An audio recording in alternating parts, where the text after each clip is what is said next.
Being too clingy is one of the quickest ways to ruin a relationship. You think that this is common sense, yet we've all been guilty of this in some form or fashion. As humans, we're all needy to a certain extent, but it's important to know when the need for constant attention becomes too much to bear.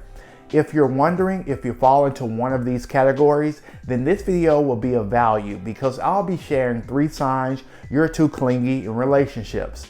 The first sign you're too clingy is when you expect them to spend all of their free time with you.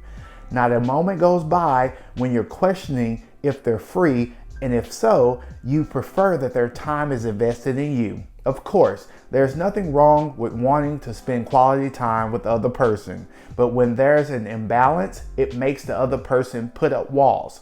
Responsibilities such as jobs, families, and busy lives can hinder you from spending every waking moment with your partner.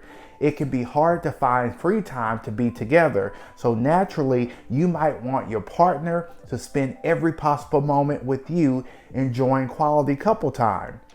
But resist the urge to try and take up every spare moment of this time. In a healthy relationship, each person has things they like to do on their own. You two should always have your own identity and separate activities.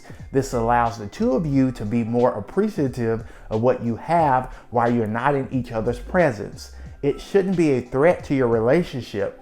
In fact, it's just the opposite. Growing as individuals will help you grow as a couple as well. Being too clingy shows that there's no healthy relational boundaries, which will also cause a wedge in the relationship. The second sign you're too clingy if you constantly need validation. You must realize that being too clingy is not just physical, but it also can be emotional. If you're not emotionally mature, you can come off as being too needy and emotionally draining.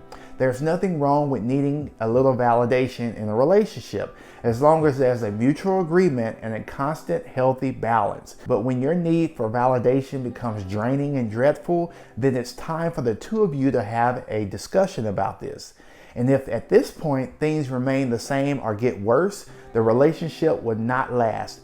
I encourage you to no longer invest your time in a relationship such as this, which has no potential to grow. Coming off as too clingy is a confidence destroyer. People who exhibit clingy traits likely suffer from anxious attachment styles and don't know how to manage their anxiety in a healthy way. A need for validation may seem innocent in the beginning, but hopefully you'll quickly realize that true companionship should not be based on it. The third sign that you're too clingy is if you don't seem to have your own social life or interests. A prime example of this is when you get mad and say that the other person is selfish when they go somewhere without you. This may sound extreme, but you may even be quick to start a verbal or physical altercation if they decide to do a few things without you. Instead, you should embrace that they have friendships outside of the relationship. If it makes them happy, it should make you happy as well. If you're in a secure relationship, you should trust that they wouldn't do anything to jeopardize that. If not, it may be a sign to call it quits. Having an identity outside of the relationship is essential to keeping your uniqueness, because at the end of the day, having an identity outside of the relationship should never be downplayed. The activities that you do with others outside of the relationship is what keeps the spark alive. It should serve as a reminder when you're socializing with others how valuable you are and how much you're blessed to be in a relationship. So let's hear from you. Do you resonate with these 3 signs or know someone who's struggling to find their own identity outside of their relationship? I'd love to hear your feedback in the comments below. And as always, your free 1-hour coaching session is available right now. Please email me at lifecoachjscott@gmail.com to get started. Thanks for your support. Be safe, take care, and I'll see you in the next video.